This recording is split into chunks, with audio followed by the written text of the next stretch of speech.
Hello, and welcome to Village Church Connections. My name is Sunny Torres, and I'm the Director of Spiritual Services for Shell Point.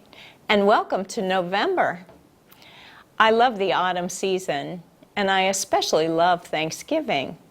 Do you remember when you were in grade school and there was always a Thanksgiving school play right before the holiday break?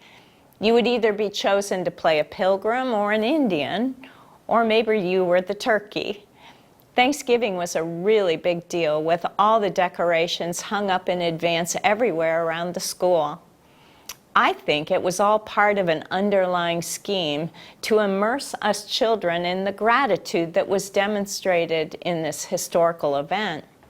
The teachers put a great emphasis on the fact that this joint celebration feast with Indians and pilgrims was put together by the pilgrims in response to a heartfelt thankfulness to God for their survival.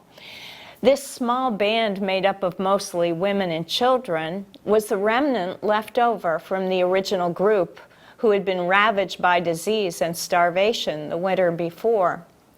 They would more than likely have been missing from this wilderness setting altogether had it not been for the help of the Indians.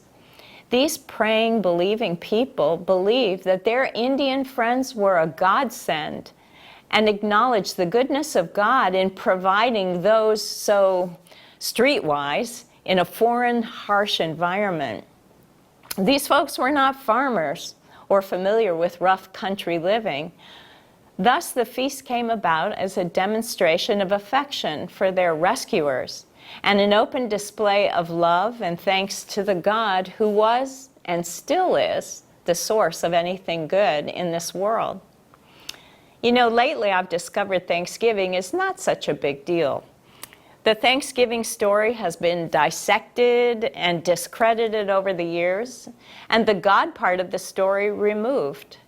So also, there seems to have been a loss of emphasis to children and to maybe everyone else in the area of gratitude, especially to God. Gratitude must be taught.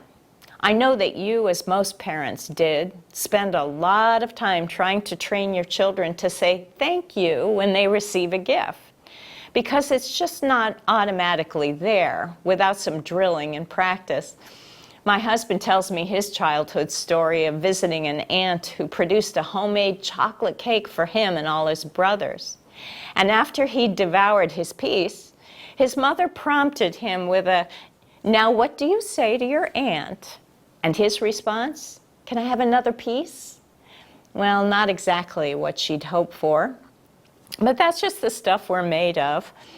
And as the kids grow up, we shower them with more exotic and expensive gifts and take them on great and usually expensive adventures. And when they show a deficit in the gratitude department, it really hurts. The greater the sacrifice entailed, the more time and money it required, the more painful the moment is when there is no thanks. No thanks? Really? Well, you hope that issue will resolve with age and experience. I remember that God had an even bigger family to train. He had the whole nation of Israel. And though they were mainly adults, he still called them children. And for many of the same reasons we've been talking about. One of the biggest lessons he had to work on with them was, you guessed it, thankfulness. God had shown them multiple times that he was the source of supply for every need they had for 40 years. And now they were coming out of the bare bones wilderness and into prosperity, kind of like the pilgrims. He knew human nature, though, and so he gave them a warning in advance. Beware, lest you forget the Lord your God. Lest when you have eaten and are satisfied and built good houses and lived in them, and your wealth increases, and all that you have multiplies, you may say in your heart, "My power and the strength of my hands made me this wealth." For then your heart becomes proud, and you'll forget the Lord.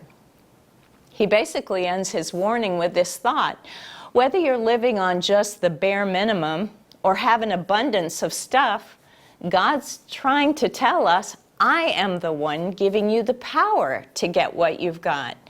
And later on, he says, I'm the one who's giving you the pleasure that you feel when you enjoy those things.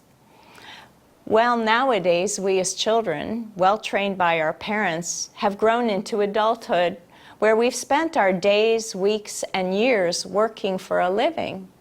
And we reason, well, hard work puts food on the table, money for the bills, a roof over our head, and even money for retirement. So when that special day of turkeys, stuffing, and pumpkin pie arrives, to whom will we give credit for the abundance spread before us? Have we also, by living in the land of plenty, become proud in our hearts and forgotten the Lord? Do we only see our part and not God's? Let's not go there. The land of my own hand has gotten me this. No, let's set apart and celebrate Thanksgiving this year, honoring the one who gives us all things richly to enjoy. Amen? Amen. And thanks for joining us. See you next time.